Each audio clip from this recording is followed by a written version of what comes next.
ஒரு பக்கம் தாமரையோட கணவர் புது மாப்பிள்ளை முதலிரவுக்காக ஒரே அலங்காரம் பண்ணிக்கிட்டு இருக்கிறாரு. அலங்காரம் பண்ணிட்டு இருக்கும்போது தாமரையை பார்த்து ஒரு பாட்டு, ரொமான்ஸ் பாட்டு. என்ன பாட்டு தெரியுங்களா?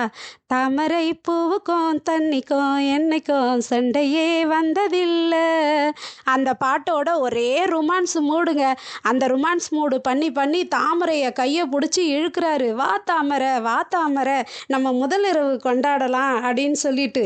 அடச்சி பொறுக்கி கையை விடுடா முதல்ல அப்படின்னு சொல்லிட்டு தாமரை அவரை திட்டிட்டு, நீ தனியாக போய் படுறா அப்படின்ட்டு உருன்னு முகத்தை வச்சுக்கின்னு கடுகடுன்னு சொல்கிறாங்க. உடனே அவர் தனியாக போயிட்டு பாய் போட்டு படுத்து தூங்குறாரு. இந்த ரொமான்ஸை பார்க்க சிரிப்பாக இருக்குது. சேது வீட்டில் எல்லாருமே சேர்ந்து சாமி கும்பிடுறாங்க. சாமி கும்பிட்டு என்ன பண்ணுறாங்கன்னா, அமைச்சர் ஐயா வந்து அவங்க மனைவி மோகன அம்மாவை கூப்பிட்டு, உன் கையாலேயே இது குடுமா தமிழ்கிட்டன்னு சொல்கிறாரு. உடனே அவங்க கூப்பிட்டு, தமிழ் இங்கே வாமான்றாங்க. எடுத்து ஒரு தட்டில் பூவெல்லாம் வச்சு ஒரு பொருளை எடுத்து கொடுக்குறாங்க. என்னது இது, என்ன அத்தை அப்படின்னு கேட்குறாங்க. வாங்கிக்கோமா தமிழ் அப்படின்றாங்க.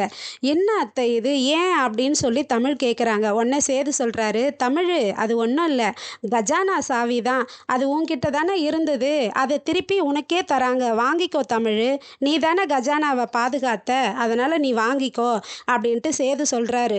உடனே அத்தை இதெல்லாம் வேண்டாம் அத்தை, உங்ககிட்ட இருக்கட்டுமே, நீங்கள் தானே இவ்வளோ நாள் பார்த்தீங்க, அதனால் நீங்களே வச்சிங்கன்னு தமிழ் சொல்கிறாங்க. அப்போது தமிழோட அத்தை சொல்கிறாங்க, இல்லைம்மா எனக்கும் வயசாகுதில்ல, என்னுடைய தலைமுறைக்கு நான் இதை விட்டு கொடுக்கணும்ல, நான் ரிட்டையர்ட் ஆகிட்டேன்னு நினச்சிக்கிறேம்மா, நீ வாங்கிக்கோம்மா இந்த சாவியை அப்படின்றாங்க.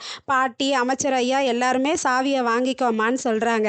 சேதுவோட அண்ணன் என்ன சொல்கிறாரு, சேது நீ வாங்கிக்கப்பான்றாரு. அமைச்சர் சொல்கிறாரு, நான் கூட என்னுடைய பொறுப்பெல்லாம் சேதுக்கிட்ட ஒப்படைச்சிட்டு நானும் ரிட்டையர்மெண்ட் வாங்க போகிறேன் அப்படின்னு அமைச்சர் சொல்கிறாரு. உடனே சேதுவோட அண்ணன் வந்து, சேது இதெல்லாம் உனக்கு சேர வேண்டியதுதான்ப்பா, உனக்கு நான் அண்ணனாக இருக்கலாம், ஆனால் பொறுப்பு எல்லாம் உன்கிட்ட தான் இருக்குது, பரவாயில்ல அப்படின்னு சொல்லிட்டு தம்பியை கட்டி பிடிச்சிக்கிறாரு. கட்டி பிடிச்சதும் அண்ணனும் தம்பியும் கட்டி பிடிச்சிக்கிறாங்கங்க. அண்ணன் தம்பி பாசத்தோட இன்றைய கதை இன்னைக்கு முடியுதுங்க. நாளைக்கு வரும் எபிசோட ஆர்வமாக இருந்து எதிர்பார்த்து பார்ப்போம். பை பாய், நன்றி, வணக்கம்.